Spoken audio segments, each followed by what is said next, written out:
Assalamualaikum. Welcome to my YouTube channel Healing Mindset with Alina Bhatt. आपने अपने circle of influence को expand करना है।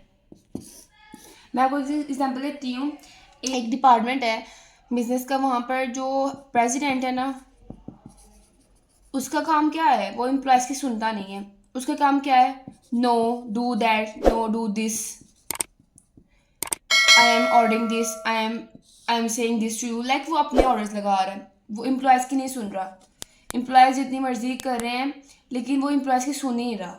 वो उसका काम क्या है कि वो सिर्फ और सिर्फ ऑर्डर लगा रहा है। उसके अंदर अपने अंदर वीकनेस है, अपने अंदर जो उसकी कमियां है ना, वो क्या करता है, अपनी कमियों को पूरा करने के लिए दूसरों पर थोप देता है सारा काम। लाइक उससे कोई काम नहीं हो रहा, सारा काम दूसरों पर थोप देता है कि तुमने ये करना, तुमने वो करना, तुमने ये करना। अगले बंदे की वो सुनता ही नहीं है।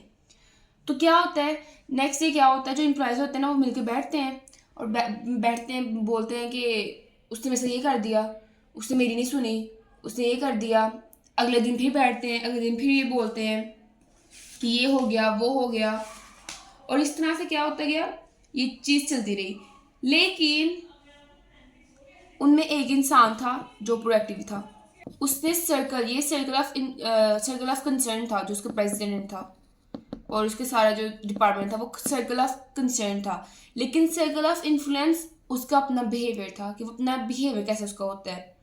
क्या उसने भी उन लोगों के साथ बैठ कर ये करनी है, गॉसिप्स करनी है जिसका कोई फ़ायदा नहीं है, या उसने अपने काम की तरह अपने आप को बेटर करना है, इस तरह से।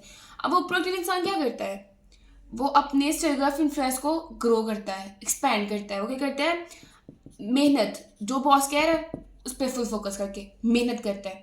बॉस ने जो बोला है उसको पूरा करने की कोशिश करता है। लेकिन जो बाकी एम्प्लॉयज़ है वो करता है, कोई कीड़े निकालते हैं, कोई कुछ करते हैं, लेकिन मेहनत नहीं करते। सिर्फ और सिर्फ शिकायतें, माहौल पर, हालात पर क्या करते हैं, ब्लेम करते हैं, जो उनकी आदत है।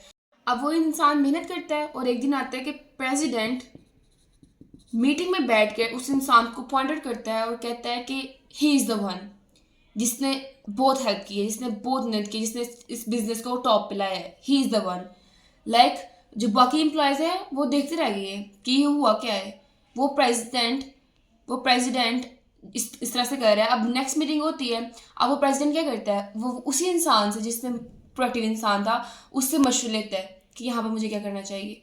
वो प्रेसिडेंट जो सिर्फ ऑर्डर लगाता है, अब नेक्स्ट पे क्या करता है, नेक्स्ट मीटिंग में क्या करता है, उससे पूछता है कि मुझे यहाँ पे क्या करना चाहिए। बिकॉज क्या हुआ, उसने उसकी वीकनेस के साथ उसने प्रोएक्टिव होकर सोचा, उसने अपने सर्कल ऑफ इन्फ्लुएंस को बेटर करने की कोशिश की, ना कि सर्कल ऑफ कंसर्न को कंट्रोल करने की कोशिश की। उसने प्रेसिडेंट को कंट्रोल करने की कोशिश नहीं की, उसका जो काम है उसने वो किया। और एम्प्लॉयज़ ने क्या किया, बाद में 2 दिन गुजरे, 3 गुजरे, उन्होंने बातें सुनाना शुरू कर दी उस इंसान को। लेकिन इस तरह करते करते उसने क्या किया, उस इंसान ने अपने सर्कल ऑफ इन्फ्लुएंस से दूसरों को भी कंट्रोल कर लिया, जो एम्प्लॉयज़ थे। पॉजिटिव एनर्जी, जो प्रोडक्टिव होता है उसके अंदर क्या होती है, पॉजिटिव एनर्जी। वो नेगेटिविटी से भागता है, वो दूर जाता है, वो गॉसिपिंग से दूर भागा। उसने मेहनत की, अपने गोल्स पे सेट रहा। उसने अपने गोल सेट किए कि मैंने मेहनत करनी है, तो कल का बॉस मेरा इस तरह करेगा मेरे साथ। ही नोज, उसको पता है कि मैं ऐसे करूँगा तो ये होगा। रिजल्ट्स आपके कंट्रोल में नहीं है, लेकिन आपका जो रिस्पॉन्स है वो आपके कंट्रोल में है। उसने पॉजिटिव रिस्पॉन्स दिया। उसने अपनी वैल्यूज़ को अपने हालात पर बेस करते हुए अपनी वैल्यूज़ को गिराया नहीं। सो मुझे उम्मीद है आपको समझ आ गई होगी इससे कि मैं आपको क्या समझाना चाह रही हूँ।